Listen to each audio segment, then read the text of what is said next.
Dito ko po kunin yung i-exhort ko sa Psalms chapter 40 verse 1. I waited patiently for the Lord. He turned to me and heard me my cry. Turn to me and heard my cry. Napakaganda po kasi kahapon, lahat po ng blessing ko kahapon lang talaga natugunan. At sa ano pala, 40 verse 1. Chapter 40, Psalms, chapter 40, verse 1. I waited patiently for the Lord. He turned to me and heard my cry. Diba, kahapon magkasama kami ni, ano ko lang yung ano namin ni Michelle kasi nagkasabay kami kahapon.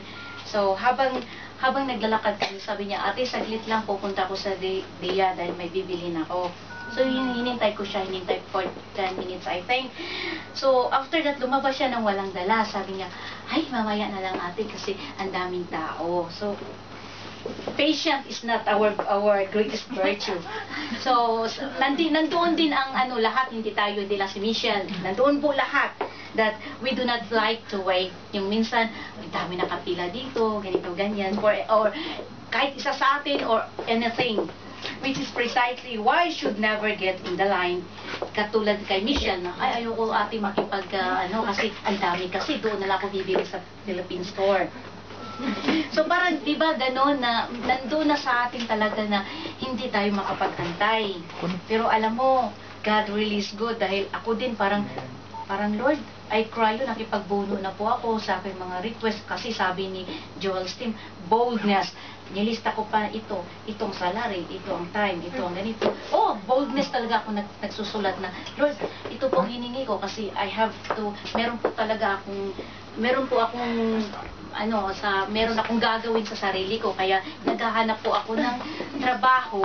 So I waited patiently for the Lord. Kaya sabi ko, Lord, kung ibibigay mo po, huwag mo pong patatagalin. Boldness nga daw eh. Kaya magiging bold po tayo sa mga hiningi natin kay Lord. So, ganun po ang ano natin na mararamdaman natin talaga pag binuhos na ni Lord yung request natin, lalo na nung one day lang na sinabi ng kaibigan ko from school na meron pong marami pong trabaho, Mimi. Kaya nga maraming trabaho sa atin ngayon. Maraming pong trabaho sa akin na ganito, ganyan. So binigay sa akin lahat.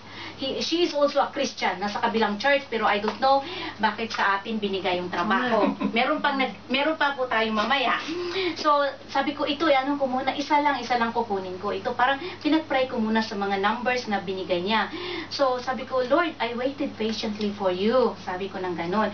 So habang naglalakad kami ni Michelle, sabi ko, parang ganun na rin ako, ayoko na yata mag-antay. So, I have to move na sa sarili ko talaga. Nag-isip na ako, gusto ko nang magpapublish sa Craigslist, gusto ko nang magpapublish sa Fusac, kung saan, kung sa American daw, ilalagay daw yung mga name at number mo, at talagang yung mga ganito, ganyan. So, yun ang iniisip ko kahapon. Sabi ko, meron kasi akong time sa afternoon. So, sabi ko, Lord, kasi kailangan rin makipag-ano na ako dahil may 3 po ako at meron na po akong college. Sabi ko ng ganun. So habang naglalakad kami, sabi ko si Michelle na hindi nga nakapag-antay na mag-line doon sa babayaran niyang bibilhin.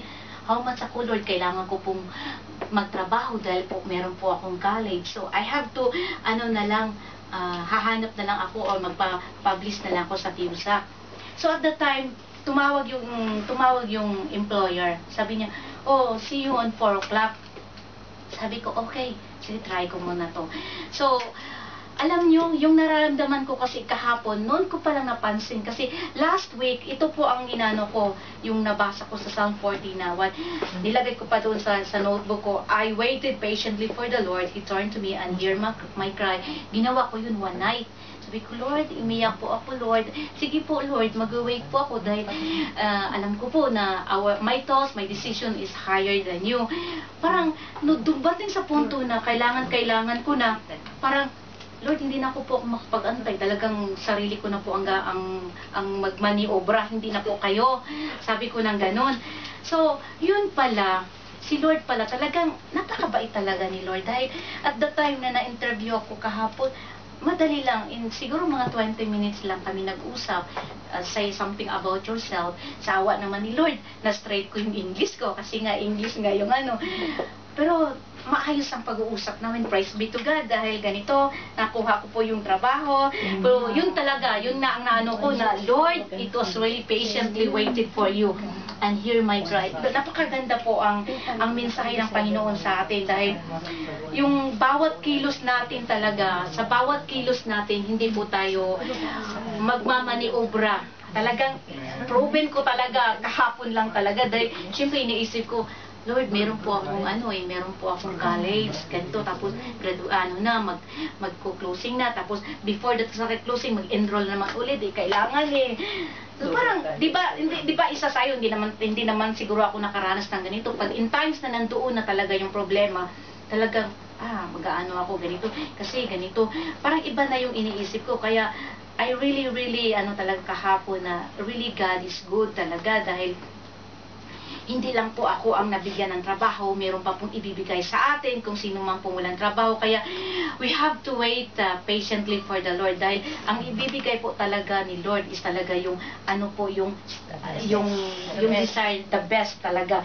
Lalo na yung sinabi ni Joel Steam na boldness, talagang nilista ko talaga yun. Ang oras, kasi may trabaho ako sa umaga sa flower shop, nilista ko talaga yun, kailangan ko pa ng ganito. So you have to be bold talaga, dahil talaga si Lord, pag hindi ka magiging bold, talagang hindi ka mabibigyan siguro, dahil naguguluhan din si Lord minsan kung anong gusto mo. Kaya dapat talaga magiging bold po tayo, hindi lang po sa ating trabaho, dapat rin po pangunahan po natin ang ating spiritual growth. Yung sinabi dito na sinabi dito sa Psalm na waited, ito po talaga is wait. So nakalagay dito sa Psalm say, I waited. Waited is not passive. Waited is meant to be a time of preparation, a time of rest and healing. Bakit po sinabi ng rest at healing? Sa oras ng pangangailangan natin, hindi pala tayo dapat mag-worry, kasi ito nga nakalagay na wait, you have to be wait, kasi pagdating kasi sa punto na talagang ibibigay ni Lord, talagang para talaga sa'yo. To wait means to accept the pit. I will give you the hidden treasure of darkness, riches stored in secret places, so that you may know that I am the Lord, the God of Israel, who summoned you by the name. Nakalagay dito sa Bible, capital letter Lord, L-O-R-D. Capitalized in scripture means Abba, Father. This verse indicates that our Father has gone before us and treasure or store a secret in every dark moment or painful in our life. The only way we can find the treasure or learn the secret is to pass through the darkness. Some things cannot be learned in the light. To wait means to accept the pit knowing it is for our good. Makakamtan lang pala natin ang ate pong yung hinihintay natin, kasi binigay na pala ni Lord, nasa atin na lang yun yung katulad yung treasure, diba? Sa treasure, sa mga salita ni Lord nandito po sa Bible, mga promises ni Lord that anak, I will never leave you nor forsake you. Parang minsan pag dumating na sa punto yung pangangailangan natin, nawala na yung I will never leave you or no forsake you, kasi pangungunahan na natin si Lord Dapat pala talagang meron po tayong paghahawakan. Totoo po yung sinabi ni Kuya Jerry na dapat meron tayong paghahawakan in times of troubles, in times of pag dumating na po sa atin yung mga problema, lalo na yung financial. Palagi kong pinag-pray, Lord, thank you so much for the financial provision. Pero God is really good, dahil talaga pong supplier po siya. Kaya ito po ang inano ko is wait, nasa atin po yun ang treasure na bigay ni Lord. Depende lang po sa atin kung paano natin gampanan. God is the provider. Talaga, totoo po talaga yan. Is very true talaga yan. Talaga, matagal ko na experience yan since pa noon pa, kung bakit ako dinala dito ni Lord. To wait means to admit there is a problem. In Isaiah chapter 40 to 29, He gave us power to those who are tired and worn out. He offers strength to the weak. Minsan yung emotional health natin begins at the point of emotional integrity with willingness to say, I need help. Minsan, di ba pag meron po tayong minsan lang, meron po tayong mga problema, Wala tayong masasambit kundi I need help. Ito po kasi ang naano ko kahapon na puro mga experience ko talaga kahapon habang minamassage ko po si Latifa. Napapansin ko kasi sa kanya na depressed daw siya, depressed. So sabi ko, depressed is not parang pinapakinggan ko lang siya habang nagmamassage ako sa kanya. Parang iba yung ano niya, iba yung mukha niya, talagang punong-puno siya ng problema. Punong-puno, napapansin ko talagang nakakawawa itong batang to. So, alam mo yung sabi niya, ewan ko kung napakinggan ba daw siya ni Lord sa kanyang mga panalangin. Parang natouch ako, sabi ko, Latifa, huwag ka kasing mawala ng pag-asa. Keep on praying. Siya, yes, I keep on praying, but I don't know why God is far from me. Parang ganon. Sabi ko, no, Latifa, no, God is not far from you. Nasa harap mo lang, nasa puso mo, nasa loob mo. Sabi niya, no, but bakit daw every now and then may problema siya? Emotional health begins the point of emotional integrity. Yung bang, parang nag-struggle siya sa kanyang problema na ayaw niyang sambitin kay Lord. Ayaw niyang, kasi parang nahiya siya kay Lord dahil nga daw, hindi daw siya pala simba. Hindi daw siya nagsisimba. Yun ang ano niya kahapon habang nagmamasal ako sa kanya. Sabi niya, no, I think God will not hear my cry or my request dahil nga hindi daw siya nagsisimba. Pero alam mo, isa lang po ang nasasabi ko sa kanya. Sabi ko, Latifa, alam mo, God really loves you dahil kahit hindi ka nagsisimba pero nandoon yung desire mo na talagang nagpipray ka. Pinapakita mo kay Lord na keep on praying, sabi niya, okay.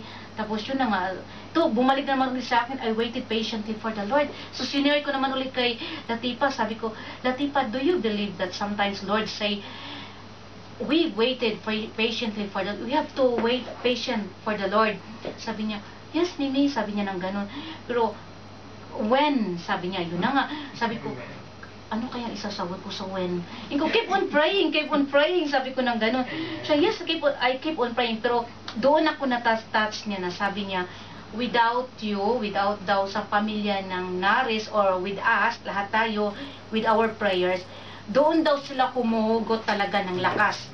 Kasi napapansin daw nila na si Mary, yung nani niya, na talagang pinag-pray po siya dahil palagi siyang in-advisean din ni Mary na alam mo, kahit malayo tayo, pinag-bless yung bahay natin. So, dito rin natin makikita talaga kung paano natin ma-share sa kapwa Pilipino natin, lalo na yung sa buhay natin. Sa buhay natin, ipakita natin na si Kristo ay nasa puso natin. Dapat si Kristo ay makita sa buhay natin, kahit konti man lang. Kahit yung the way na magpapakita ka by prayer sa taong talagang mahal mo sila, tapos concern sa bawat isa, hindi yung mag-a-advise ka ng iba dahil syempre may problema yung tao, iba na yung maano sa isip. Kaya sabi ni Latifa Kage, without you, without the family of Maris, without all of us, sa pag-pray, nandoon daw yung kalakasan nila. So, nararamdaman ko na talagang kahit pinag-pray natin yung isang tao, nararamdaman nila ang pagmamahal ng Diyos sa kanila through us. Dahil sa pinapakita natin ng panalangin, so dapat nating talagang ipagpatuloy kahit malayo sila, lalo na sa pamilya natin. Diba ang desire ng ating puso ay magkakaroon po ng salvation. Ang bawat isa, diba po, hindi po tayo maligaya na makikita natin ang ating mga pamilya na meron pang maiiwan. Napakasakit po talaga. Kasi ang salvation talaga is one by one. So, wala po tayong dapat hindi po natin talaga dapat na iwanan ng ating pamilya, kundi paghawakan po natin, patuloy, makipagbuno, makipagpray, kung ano po talaga ang desire ng ating puso, lalo na po yung salvation. Be patient. Ito, patient na naman ang pag-uusapan. Minsan kasi dumating sa punto na walang pasensya. Kaya kung ano man po yung mga minsan meron po tayong mga ugali na hindi natin mapagpasensya dahil sa dami ng trabaho. So, forgive us. So, patient is, meron pong story nito is about patient sa owner ng isang company. May nagtanong sa kanya, Mr. President, does your company have long-range goals? Yung paano mo maano yung company mo? Sabi ng president, yes. How long are you long-range goal? Kung ilang taon mong pinag-anuhan itong company mo, pinag-manage ng company mo? Sabi niya, 250 years. What do you need to carry them out? Sabi niya, sa tagal-tagal, 250 years. Sabi niya, isa lang na ano niya is patient. So, patient, talagang patient. Nandun na po ang patient. Kasi patient, surrendering, patient also is a heart of worship. Kasi patient, ang gagaling dyan din kung paano natin ipapakita kung sino si Kristo sa buhay natin, kung meron po tayong pasensya. Kung po tayong pasensya, dapat po talaga na ito po ang itataas natin kay Lord dahil hindi po makikita sa puso natin kung wala tayong pasensya talaga. Si Lord talaga is wala po tayong mababalingan sa lahat ng ating problema, sa ating request, sa ating pong lahat-lahat kung ano man po ang desire nating puso. Talaga pong ibibigay ni Lord. So we have to wait patiently dahil marami po tayo, hindi lang ako, kayo, sa anak ni Kuya Jerry na napakalaki po ang blessing na dumating sa buhay nila. Kay Steph talaga is nakita ko, wow, Lord, talagang gumalaw ka sa buhay sa bawat isa kung sino yung pong nagsaliksik ng yung mga salita. So, thank you so much. Ito lang po ang maano ko sa inyo at God to be the glory and the highest honor at binabalik ko po kay Lord ang lahat na pasasalamat. So, magandang umaga po sa inyong lahat. Amen.